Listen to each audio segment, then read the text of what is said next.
Bonjour mes amis, hi guys. Yeah, you are seeing double. Well, not really, because they're quite different and yet from the same family. I'm with my buddy Tony. Hey Tony. Hi, how are you? Not too bad. So yeah, we're talking Rolex, and we got the brand new Submariner Bluesy here. So the 126XXX on the wrist of Tony. Do you love your watch? I love it. I wear it pretty much every day now. Every day. Pretty much. That's yeah. a statement, and it goes well with your suits. Thank you. Always a sharp dresser, unlike me. And just to compare today, I'm wearing my 116600. So the Sea Dweller 4000, as it's called. It's 40 millimeters, 4,000 feet of water resistance.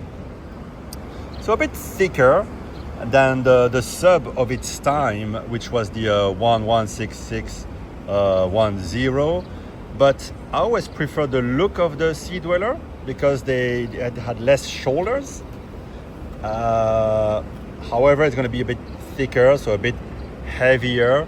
So look-wise, I love it, but to be honest, I don't wear it often because it's a bit of a heavier watch. You have to wear it a bit tighter, which is okay because I have the glide lock.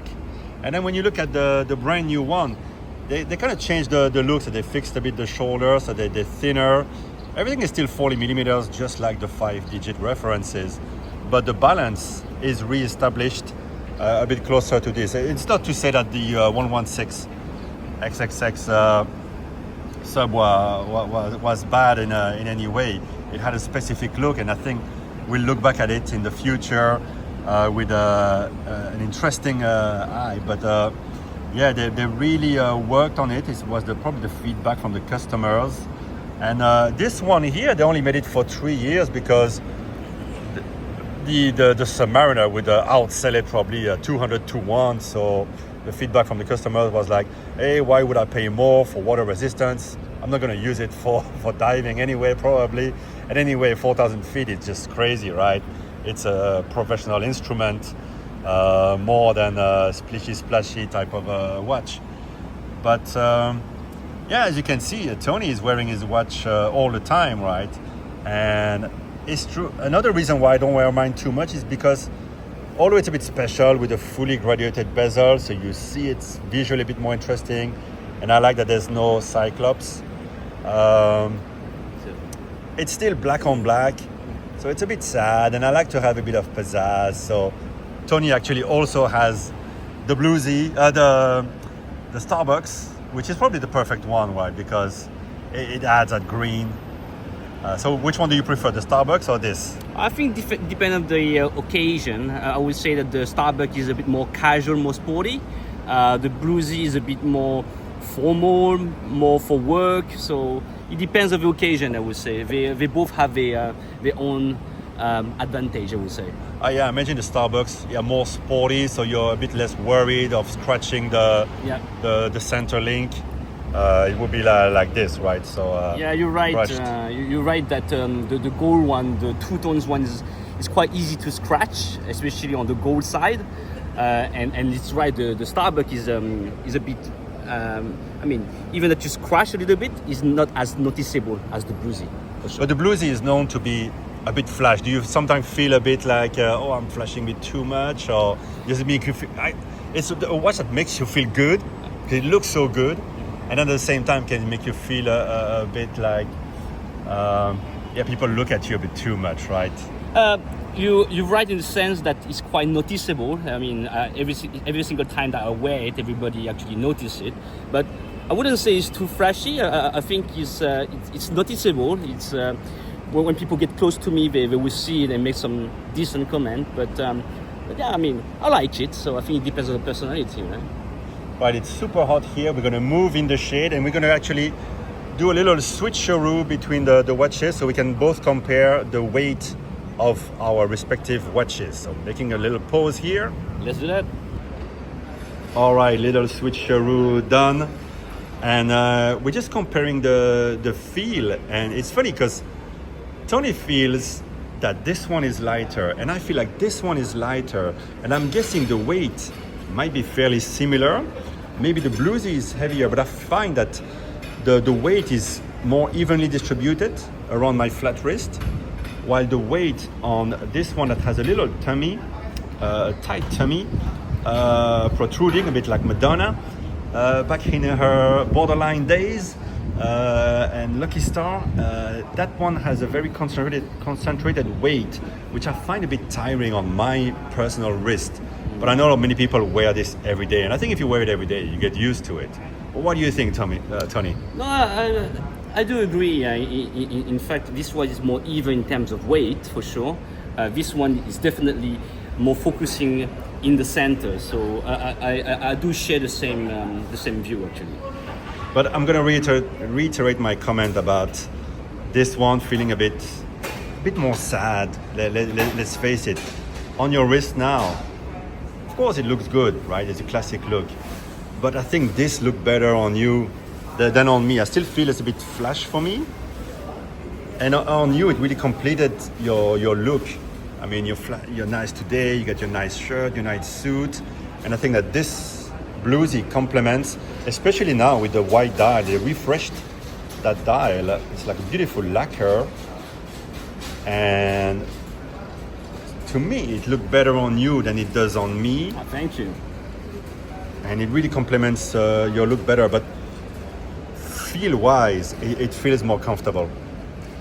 It feels more comfortable. And it's funny because the other day we were comparing your Starbucks, which looks great on you, I love it, with my Wimbledon, which I think looks good on me. And I feel like you made the right choice with that one, and I made the right choice with mine. I like the Starbucks, but I think you wear it better than I do, or maybe it fits your wrist shape better than mine. But we're splitting hairs because they're all amazing watches. Love it. Oh yeah, what do you think about this thing? It's a bit of a niche model, right? Only the people who know. But when you notice because of the bezel, there's no cyclops. I know, I like it. I mean, it's really nice, and yeah, there's no cyclops, so you make it actually really, really simple. I mean, you wear pretty well. You're still very elegant. You wear pretty well on the wrist, so I do like it. And the old version, I feel is less bigger than the new one, the new Sea Driller, which has a 43 millimeter, right? So this one is I like it better, the old style. Yeah, it had a fantastic look, and it does look like a bit of a submariner. Yeah. Like the new one, it's like they felt they had to do something a bit vintage looking, so they put the red line again, like the classic ones that the dealers, pump the price up because there's a red line. And I find that a bit contrived when they do something like that. They don't need to do it. Here, the difference was subtle, and it's a little pleasure for the collectors. So, well, Tony, sorry, I gotta go back to the office. I'm gonna enjoy my new Bluesy. Yeah. Give it back to me. It's go. nice. It's really nice. And it's not over exaggerated because the new one has a cyclop and it makes it actually even bigger. I would say. Because they sorted out the technology to put a cyclops on a watch that goes so deep. That's why they didn't have a cyclops on this one. They were not confident in the technology of the glue that they use for the cyclops. But you know what? This one I feel wears bigger. Maybe because the blue extends all the way to the bezel. This one wears small. On your wrist, it wears pretty small. It's one of the advantages of the Sea Dweller 4000. The Bluesy, I feel on my wrist wears bigger. The case?